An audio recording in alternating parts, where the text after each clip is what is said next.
কিন্তু আমি বলতে চাই গত 20 বছর আমাদের যে একটা বিরাট সংকটময় সময় অতিক্রম করে আমরা এখানে এসেছি, সে কথার কিছুই কিন্তু এখানে উল্লেখ হয়নি। মাননীয় স্পিকার, 20 বছর পর আমরা আবার এই পার্লামেন্টে এসেছি। 2000 সালে নির্বাচিত হবার পর পার্লামেন্টে এসেছিলাম। তারপর 2006 সালের পর থেকে একটা অন্ধকার পথ পরিক্রমার ভেতর দিয়ে আমাদেরকে সামনে যেতে হয়েছে। একটা লড়াই, একটা সংগ্রাম, একটা রক্তক্ষয়, একটা দুঃখ বেদনার ভেতর দিয়ে আমাদের জীবনের 20 বছর চলে গেছে। মাননীয় স্পিকার, খুব ছোটবেলায় একটা ছবি দেখেছিলাম সবার উপরে। সেই ছবিতে ছবি বিশ্বাস নামে একজন বিখ্যাত অভিনেতা, তার জেল হয়েছিল। 12 বছর পর প্রমাণ হয়েছিল যে তার জেল হয়নি। কারাগারে দাঁড়িয়ে তিনি বলেছিলেন, ফিরিয়ে দাও আমার 12টি বছর। আজকে আমরা এখানে যারা আছি, আমাদের জীবনের 20টি বছর আমরা পিছনে ফেলে এসেছি। রাজনীতি করার জন্য যারা আমরা নিজেদের জীবনকে বাজি ধরেছি, নিজেদের জীবন উৎসর্গ করেছি, তাদের জীবন থেকে 20 বছর 20 বছর হারিয়ে গেছে। এই 20 বছর আমাদের জীবন থেকে চলে গেছে। এই 20 বছরে আমাদের অসংখ্য নেতা কর্মীকে ডুকরে ডুকরে কাটতে হয়েছে। এই 20 বছরে আমাদের অসংখ্য নেতা কর্মীকে প্রাণ দিতে হয়েছে। এই 20 বছরে আমাদের 60 লক্ষ নেতা কর্মীর বিরুদ্ধে মামলা হয়েছে। আমাদের 60 লক্ষ নেতা কর্মী রাতের অন্ধকারে তাদের জীবন নিয়ে সংশয় এবং কষ্টের মধ্যে থেকেছে। মাননীয় স্পিকার, এই 20 বছরে আমাদের ইলিয়াস আলীর স্ত্রী এই 20 বছর ধরে অপেক্ষায় আছে কখন তার সন্তানের পিতা হয়তো মধ্যরাতে ফিরে এসে তার দরজায় কড়া নাড়বে। এই 20 বছরে চৌধুরী শাহ আলম, সাইফুল আলম হিরু, হুমায়ুন কবির, পারভেজ সহ অসংখ্য নেতা কর্মী আমাদের জীবন থেকে হারিয়ে গেছে। মাননীয় স্পিকার, মাননীয় স্পিকার, এই 20 বছরে আপনারা জানেন আমাদের নেতা জনাব তারেক রহমান 7 সাগর 13 নদীর ওপারে নির্বাসিত জীবন যাপন করেছেন। সাগরের ওপার থেকে তার কণ্ঠ বাতাসে ভেসে এসেছে। গোটা বাংলাদেশের মানুষকে তিনি উজ্জীবিত করেছেন, দলের মানুষকে উজ্জীবিত করেছেন, দেশের মানুষকে উজ্জীবিত করেছেন। স্বৈরাচার আর ফ্যাসিবাদের বিরুদ্ধে লড়াই করার জন্য তিনি তার সমস্ত আহ্বান মানুষের কাছে রেখেছেন। আমি তার প্রতি শ্রদ্ধা জানাই, আমি তার কাছে কৃতজ্ঞতা জানাই যে তিনি আমাকে নমিনেশন দিয়েছেন।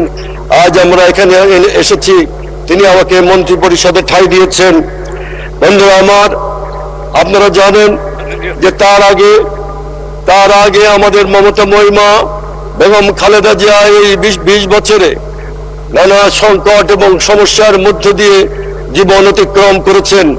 জীবনকে বাজি রেখে বেগম খালেদা জিয়া তার জীবনকে বাজি রেখে তিনি গত 20 বছর লড়াই করেছিলেন। মাননীয় স্পিকার, আমার একটু সময় বাড়িয়ে দেবেন। মাননীয় স্পিকার, বেগম খালেদা জিয়া এক মহিষী নারী, বেগম খালেদা জিয়া এক মমতাময়ী নারী, বেগম খালেদা জিয়া এক সম্মোহনী শক্তির অধিকারে এক নারী, যার কণ্ঠের আওয়াজে গোটা বাংলাদেশের মানুষ উজ্জীবিত হয়েছে, একত্রিত হয়েছে, ফ্যাসিবাদের বিরুদ্ধে লড়াই করেছে। সেই বেগম খালেদা জিয়াকে আমি স্মরণ করছি। মাননীয় স্পিকার, মাননীয় স্পিকার, আমাদের স্বাধীনতার ঘোষক শহীদ প্রেসিডেন্ট জিয়াউর রহমান, তিনি এই বাংলাদেশকে একটা বিপদ সংকট সময়ে তিনি এই বাংলাদেশের হাল ধরেছিলেন। প্রতিটি সময়ে জিয়া পরিবার বাংলাদেশের সংকটময় সময়ে হাল ধরেছেন। আজকে তাই আমি মনে করি আজকে বাংলাদেশের স্বাধীনতা, বাংলাদেশের গণতন্ত্র, বাংলাদেশের বেঁচে থাকা সার্বভৌমত্ব সবকিছু আজকে শহীদ জিয়ার পরিবারের আজকের নেতৃত্বে আজকে অবিচল এবং আস্থা রেখে চলেছে। এই সময়ে আজকে আমাদের সরকার একটা লড়াই করার ভেতর দিয়ে এসেছে। আপনারা জানেন আমাদের এখানে এই দীর্ঘ লড়াইয়ের ভেতর দিয়ে আমাদের 24-এর লড়াই সৃষ্টি হয়েছে। সেই লড়াইয়ে আবু সাইদ, মুগ্ধ, ওয়াসিম আকরাম, আব্দুল আহাদ, আল জাহির, হাসান, মেহেদি, দীপ্তি দে, ইফাত এবং আমাদের রাজবাড়ির গণি, সাগর, কোরবান সহ সহস্রাধিক মানুষ এই পৃথিবী থেকে বিদায় নিয়েছে। তাদের এই রক্ত স্নাত বাংলাদেশে আজকে একটা নির্বাচন হয়েছে। সেই নির্বাচনের ভেতর দিয়ে আজকে বাংলাদেশ জাতীয়তাবাদী দল ক্ষমতা গ্রহণ করেছে। বন্ধুরা আমার, আজকে শুধুমাত্র একটি ক্ষমতা গ্রহণ। মাননীয় সদস্য, আরো 2 মিনিট বাড়ানো হলো আপনার সময়। ধন্যবাদ। প্রশ্ন দেখা দিয়েছে বাংলাদেশে একটা নতুন রাজনীতির জাগরণ সৃষ্টি করা, একটা নতুন রাজনৈতিক প্রবাহ তৈরি করা। সেই নতুন রাজনৈতিক প্রবাহ নিয়ে বাংলাদেশকে আমরা নতুন করে সামনের দিকে এগিয়ে নিয়ে যেতে চাই। আমি বিরোধী দলকে বলতে চাই, যখন আমাদের নেতা ফ্যামিলি কার্ড, কৃষি কার্ড, 10,000 টাকার কৃষি ঋণ মওকুফ করেন, কেন আপনারা আমাদের নেতাকে একটা ধন্যবাদ দিতে চান না? যখন আজকে ইমাম এবং পুরোহিতদের ভাতা দেওয়া হয়, হজের খরচ কমিয়ে দেওয়া হয়, খাল খনন করা হয়, এমপি এবং এমপিদের গাড়ি, জমি, এই সমস্ত সুবিধা বন্ধ করা হয়, যখন আমাদের খরচে সিলিং করা হয়, খেলোয়াড়দের কার্ড দেওয়া হয়, তখন আমাদের বুঝতে হবে বাংলাদেশে নতুন একটা যাত্রা সৃষ্টি হয়েছে। বন্ধুরা আমার, আজকে এখানে মাননীয় স্পিকার লালন ফকিরের একটা কথা আছে, সহজ মানুষ ভোজের একরে মন দিব্য গানে। আমাদের নেতা যখন সহজ একটা রাজনীতির সংস্কৃতি চালু করেছেন, তখন কেন তাকে ধন্যবাদ দিতে চান না?